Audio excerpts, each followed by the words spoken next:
Wesigamye omuti. Abaka parliament bamazeemu amaanyi. Wesigamye omuti w'ensingo ogikubidde side yemu. Abaka parliament bamazeemu amaanyi.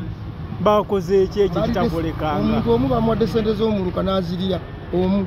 Ombaka parliament yo yalidde omuluka mulamba ate nga itagenda kuzzaayo. Ne bano gavumenti beeziwadde ez'omuluka.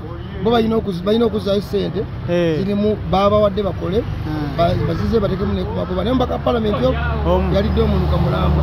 Ani oyo? Abaka bonna badde tewali ataalidde. Olaba okwata bukwasi mbaka parliament n'omukolya n'agaana okusasula ayinza okulekayo ssente. Era nze nalaba Muwanga Kivumbi ng'aleese olupapula nti basayininga ne nga nti Muwanga Kivumbi ono alabika yasoose n'okulya ssente. Muwanga Kivumbi yakomekere yagambye abannupu bonna baali bakubyeko essimu. Baji noloba ku mubbi nyingi. Omubbi adduka akuba enduulu gwali mu maaso ogamba nti musajja bamubbye agoba oli ali mu maaso naye ng'omubbi yabbye. Olaba ng'omubaka parliament yenna nga ali mu kuyomba aleka agamba nti edda sente banazikwatako tugenda kuzizzaayo oyo yennyini gwe boosekako kasamometa akamupima sente aziina oba tannazifuna. Abaka parliament bafunye ssente bonna. Bonna bafunye ssente. Muwanga Kivumbi tannafuna ssente. Njakusookera ddala okwebasa muganda wange Ssemuju Ibrahim.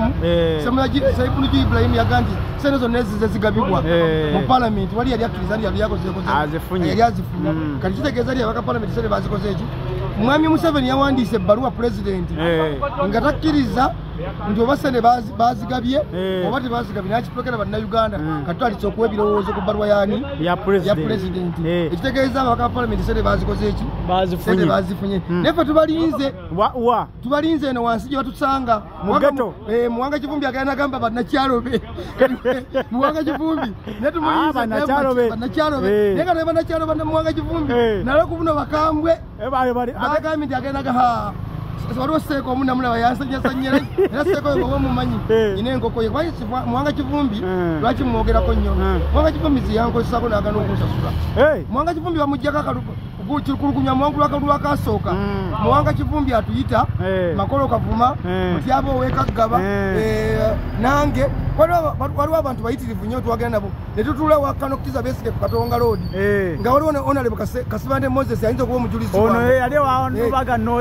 Muwanga Kivumbi atugamba tumulwanireko kikulukunya tuta obululu obwanguzi bwe twamala okulwana Muwanga Kivumbi yafuulanga atakola ki atabakoze manja kuba nakola ki kubanga nnakola nolwekyo Muwanga Kivumbi akwata ku kikumi kye bamuwadde kiyafunye ajjukire ndi Muwanga olukikulukunyu bwe lyamutwalako akalulu yajja n'akubya amasimu n'agamba nange munwanireko Muwanga Kivumbi kikulukunyu mumukuba enziro yonna asule obuwanguzi bwange bwe yamala obuswasa wali okomyewo n'olwekyo bannakyalo b'e Butambala mbasabaze kusaba yenna omusajja temumuzza mu parliament munnanfuusi singa akwata olwaleero n'akwata obukadde butaano namuleka namusonyiwa ninja kusigala nga mwogerako paka lwanaasasula wangi nja kusigala mwogerako nga akwate ku kino ekikumi tasobola omubaka parliament omukola n'agaana okusasula abamu akwate miliyoni 10 ng'azirabe ziri wali azireke.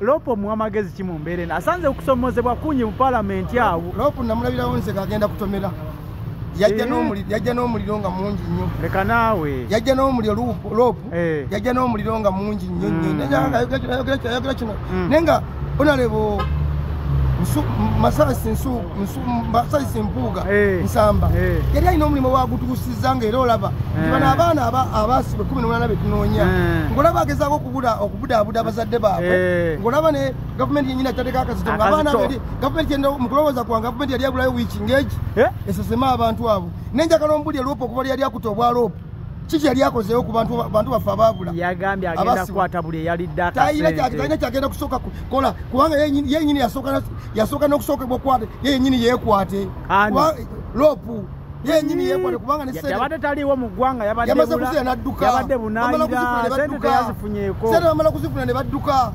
nakubuuza bali bakubyeko ku ssimu omubbi w'essimu adduka agaba omubbi wuuyo naye nga yennyini yemubbi nalwekyo abaka parliament tubasaba abakyalinamuko kunsa nolowooza sente zino babawadde zaaki sente mbayise etteeka ly'emmwanyi era walaba Muwanga Kivumbi pulezidenti yamukubira nadda ebbali awe emmwanyi we yafiira Muwanga Kivumbi pulezidenti olwamukubira essimu awe etteeka ly'emmwanyi we lyakoma ye Mwanga Kivumbi yavaayo aseka yagenda ogenda kusimu nga munyiivu yavaayo aseka ke kasente ako ze sente bali mu beebaza ebintu bwe bityo oti y'amagye wagirabye yiye ekomawo kubanga njagala ombule baluwa president wagirabyeko nagirabye walabyeko president ng'agamba nti sente saaziba wadde sibaazifuna yakiresaawo tukubaganyako ebirowoozo nolwekyo abaka ba palamenti naddala abawange Sebamala Richard bweba akasente bakafunye kaleete tukaliyeko ayiteko wano ku office yo yitako wano ewange oba katwale mu Bukoto Central naddala ewange nze wenva ekibbe abantu baabo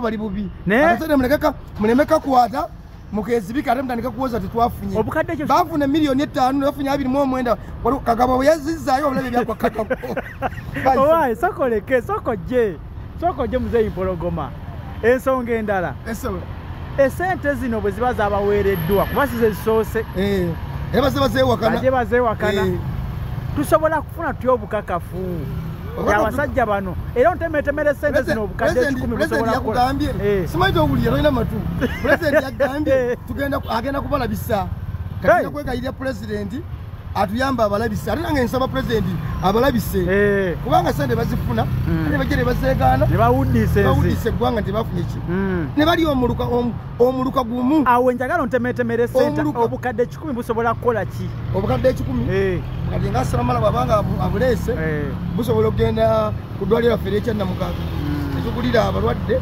eddagala waliwo abakadde abatakyalina busobozi abo nebo ne bakola ki ne bakwatibwako gombola omuluka mulamba kati nze miliyoni 10 ate nga abazifuna mu muluka beewola neewole yazifunye bazifunye abaka ba palamenti kati agenda kuzeeya dde nusu nze bwe nawulira Brandon ng'aseka nategeera Brandon akaseko kasise bulijjo akaseka leero si ka bulijjo tegeeza waliwo ekikulumbadde ekiri mu nkwawa kyebaasise nolwekyo baba baasise bakomyewo sente ziyamba abantu abantu bali bubi sinaba kulya kyaggulo abantu bali kukyanja sinaba kulya ekirala sente ezo obukadde 10 tebusobola kuzimba ddwaliro obukadde 10 busobola kuzimba ddwaliro ne busobola okuteekamu eddagala ne libeeramu eddagala Trump yatuggyako obuyambi kale sente zisobola okuyamba abaana abatalina abaka ba palamenti oba bonna baana bato omanyi omwana bwanuna sukaali yeegaana mama sinze tata sinze n'abaka ba palamenti sinze n'ekinyeebwa amekesa ekinyeebwa kati pulezidenti aleeta akaziŋŋoonyo pulezidenti tukusaba oleeta akaziŋŋoonyo abantu bati bayise ku mannyo tulabe abaatute sente bazyasobola zeegaana oba banaddemu ne bajja statement endala gyate zino bazadde ku statement bajja kugamba kati enkola yabwe gyebagenda okukola ogimanyi bagendaga nti aa omusaala gwa myezi 3 bali tufuna musaala bagenda okwogera ebyo naye fe tulinze bannakyalo b'ebutambala tubasaba mukole ekisoboka kyonna